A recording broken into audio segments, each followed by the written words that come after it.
From advertising to software as a service to data. Across all of our programs and clients, we've seen a 55 to 65% open rate. Getting brands authentically integrated into content performs better than TV advertising. Typical lifespan of an article is about 24 to 36 hours. If we're reaching out to the right person with the right message and a clear call to action, then it's just a matter of timing. Welcome to the MarTech Podcast, a Ben J. Schaap LLC production. In this podcast, you'll hear the stories of world-class marketers that use technology to drive business results and achieve career success. We'll unearth the real-world experiences of some of the brightest minds in the marketing and technology space so you can learn the tools, tips, and tricks they've learned along the way. Now here's the host of the MarTech Podcast, Benjamin Shapiro. Welcome to the MarTech Podcast. Today we're going to do a deep dive into a marketing channel that is making a comeback in the digital age, direct marketing. Joining us today is Ron Jacobs, who is the president of Jacobs & Clevenger, which is an independent creative communications firm rooted in strategy, technology, empowered and fixated on developing great user experiences that enable customer decisions. Outside of his role managing Jacobs & Clevenger, Ron is the author of the book Successful Direct Marketing Methods, which is now on its 8th edition. Today, Ron is going to tell us about the role direct marketing should play in your marketing mix. Here's our interview with Ron Jacobs, president of Jacobs & Clevenger. Ron, welcome to the MarTech Podcast. Thank you, Ben. It's great to have you here, and it's also exciting to talk to an expert in a marketing channel that's been around for a long time but is making a comeback.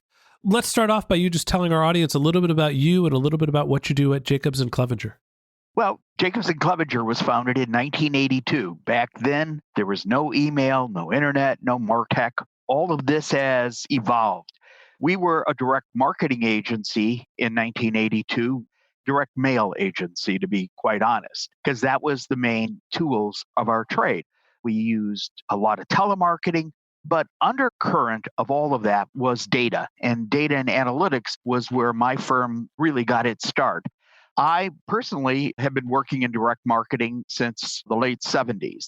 I worked for an agency back then called Stone & Adler, which was one of the first agencies that really got into integrated marketing and direct marketing together. They were bought by Y&R. And I worked for the chairman, Bob Stone. And Bob actually wrote the first edition of Successful Direct Marketing Methods.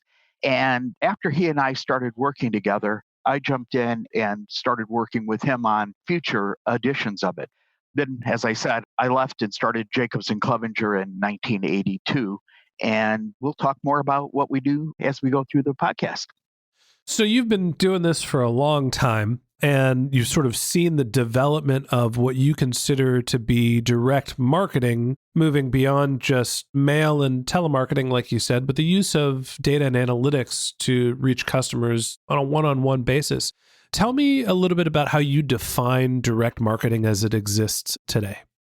Well, the definition I've used for a long time is that it's the interactive use of advertising media to stimulate an immediate behavior modification in such a way that that behavior can be tracked, recorded, and analyzed and used in a database for future retrieval and use. Curiously, when successful direct marketing was translated into Japanese a few years ago, the person who translated it said, "That doesn't sound like direct marketing to me. That sounds like marketing."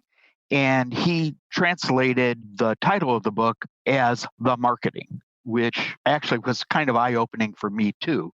And it seems like these basic tools and techniques that we've used in direct marketing, offers and calls to action, all seem to be the tools now of marketing.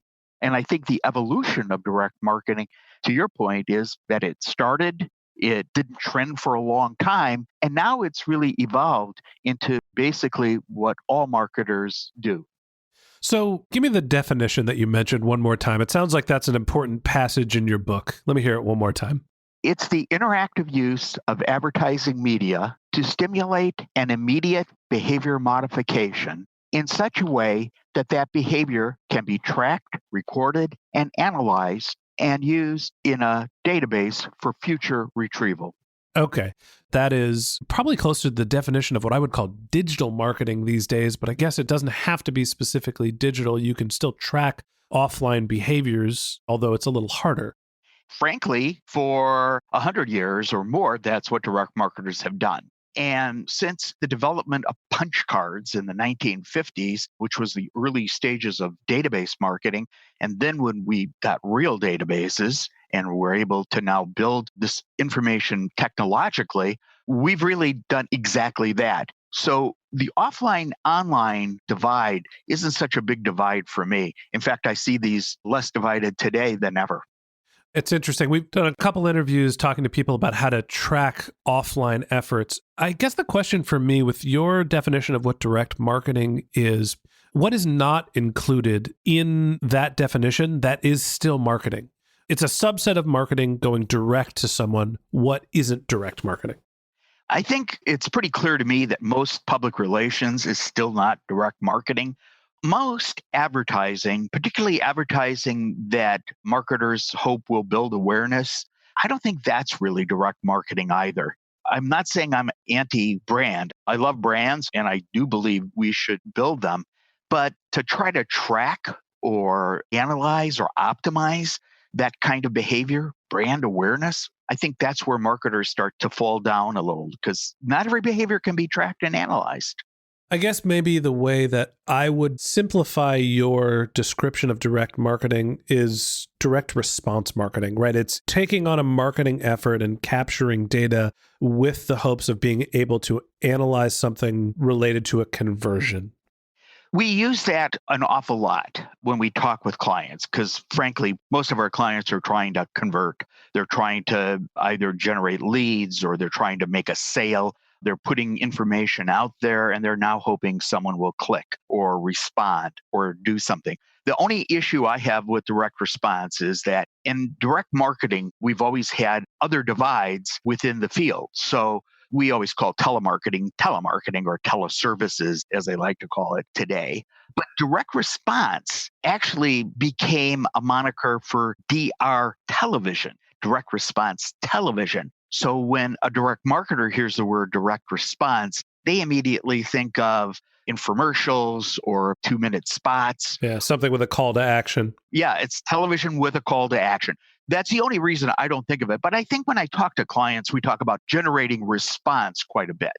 Interesting. So tell me about the channels that you like to apply today that go into what you call direct marketing.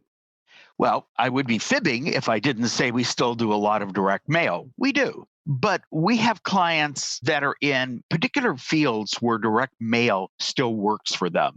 Insurance, financial services, retail as a traffic builder. In those fields, we still do a lot of direct mail. But we moved very quickly into CRM after we started the firm. And once we were able to find the tools to do both CRM or what we call lifecycle marketing, which is multiple efforts that go out across multiple different behaviors, we then started to use email, other forms of digital. Today, we're using Facebook, we're using LinkedIn, we're using all the digital channels, but we're using it for a very specific purpose. To your point, to generate a response. So essentially, your strategy has changed a little bit with the rise of the digital revolution, let's call it, where instead of focusing on direct mail and trying to reach out on a one-on-one basis, not really having a great understanding of who the customer was or what their behaviors are in real time, you've shifted to what you're calling a CRM or a life cycle marketing, and you're using multiple digital channels, but also still mixing in sending paper to people. Yeah, where you're 100% right is that while direct marketing isn't trending as a term, if you look at it as a search term, it just isn't. But when you look at it as a marketing tactic or a marketing tool or technique, what you see is direct mail has made a huge comeback. And more companies are starting to find ways to incorporate direct mail into the digital stream. And together, those things work pretty well together. So there's two topics I want to cover. One, how do you think about looking at user interactions and data to try to figure out what your triggers are? And two, how are you using technology to send your direct mail or whatever campaigns you want to use? Let's talk a little bit first about the use of technology in CRMs to understand what behaviors require a marketing effort. What's your thought there? Virtually every behavior can have a marketing effort. So if we start with acquiring a customer, that is a perfect tool for either email or direct mail. A lot of people argue maybe direct mail is a better channel than email because there are some built-in issues with prospecting using email. But once someone raises their hand, now we can start to talk to them. And I think that's still part of the acquisition process. That's where it all starts. Once we've acquired them, then we have to onboard them. And then once we onboard them, we have to get them to make the first effort or make the first purchase or make the first conversion. Then we have to get them to convert again and again. And if we lose track of them over time, or if they stop buying or stop saving or stop doing whatever it is we want them to do, we reactivate them. Mm-hmm. Each of those is an individual behavior that we identify. So sometimes with a client, we'll have 8 or 10 separate streams of multiple efforts. This is another thing I kind of believe today. Back in the old days, we used to do a lot of solo direct mail. The word solo has sort of slipped out of our vocabulary because consumers get so much communication. Nobody responds to one effort. So today we're doing multiple efforts, whether it's multiple direct mail efforts, multiple email efforts, multiple channels, or some combination of all. So that brings up a really interesting topic. And essentially what I'm hearing you say is when you're thinking about your marketing funnel, there's your customer acquisition where you're not necessarily selling to your prospects, but you're just trying to get them to self-select and figure out who is the highest propensity to buy whatever you're selling. Then you go through an onboarding process where you're educating them and trying to get them to not only realize that they need a service, but why yours is the best. Then you get to the actual customer conversion. And then there's a part of marketing after that, which is life cycle marketing and even getting into retention where you're re-engaging people that used to be your customers. Are there any steps in that basic funnel that we've left out? I think you've covered most of the steps. The problem for us today is that there's always another step. There's always something new we haven't thought of. A lot of folks think that, well, once we've gotten someone to sign up, that's all we have to do. But as I pointed out, you got to really onboard them. So we'll do training videos or other things for people to click on as part of the additional onboarding process to actually get to that first purchase. Because I can't take it for granted that someone's going to actually make the first purchase, the first sign up, buy the first thing, do whatever that activity is that I'm trying to get them to do. So how do you figure out when you're marketing to a customer, and obviously you do this for multiple different industries and multiple different brands, but how many touch points that customer needs to have to move into the next stage, and what are the channels that you should apply to each prospect?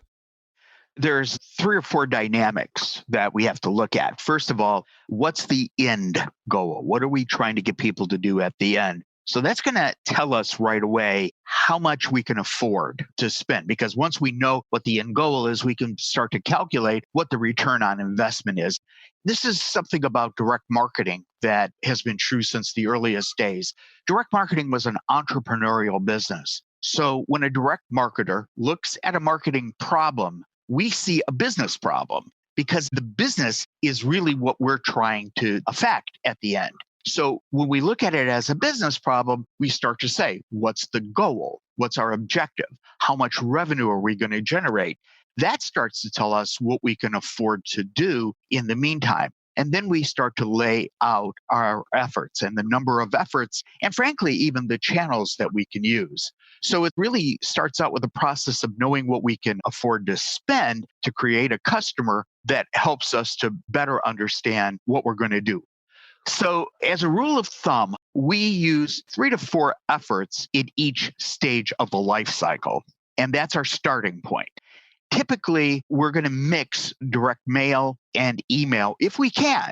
If all we're doing is working online, we have a number of clients that only exist on the internet. So for those clients, we don't use direct mail. But we have other clients, for example, where the goal is to get someone to make a phone call because, for example, they're selling insurance and the prospect needs to talk to an agent in order to make an insurance purchase. So there we're going to use direct mail and maybe now add email into it and add that into the number of efforts and each of the stages that we do.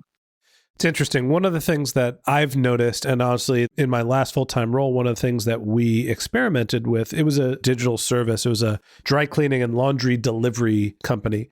And we were testing direct mail because it was a service that was provided to people at their home. So we wanted to reach them where their pain was in the home, which is why we started sending direct mail. And I've seen that there's a trend for other on-demand style services to rely heavily on direct mail because email is a saturated channel on some level.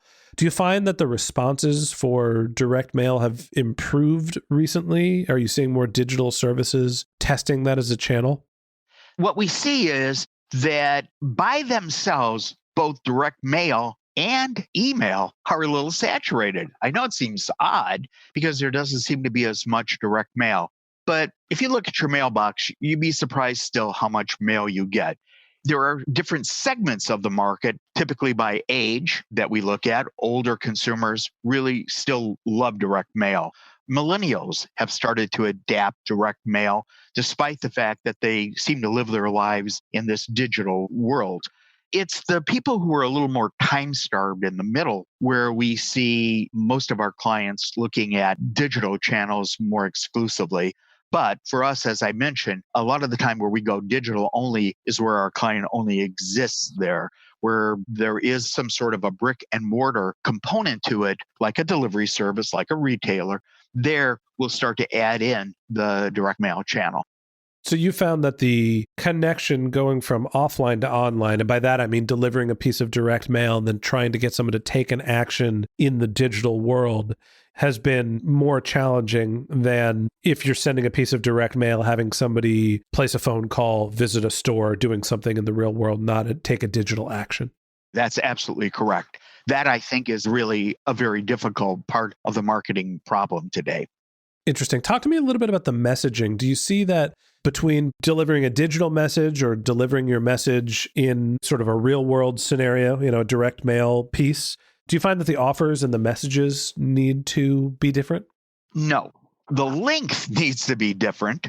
There's much more brevity in email because no one wants to read a long email. But frankly, we don't write 4-page letters very much anymore, or 6 or 8-page letters in direct mail either. We tend to write one-sided, one page. And we tend to visually borrow from each channel so that for a long time we were writing direct mails with a right rail or a left rail. And then when mobile started to take over and there were no more rails, so to speak, in the digital channel, then we started to take those away again. Mm-hmm. Typically in an email, we'll usually have 2 calls to action, maybe a 3rd call to action.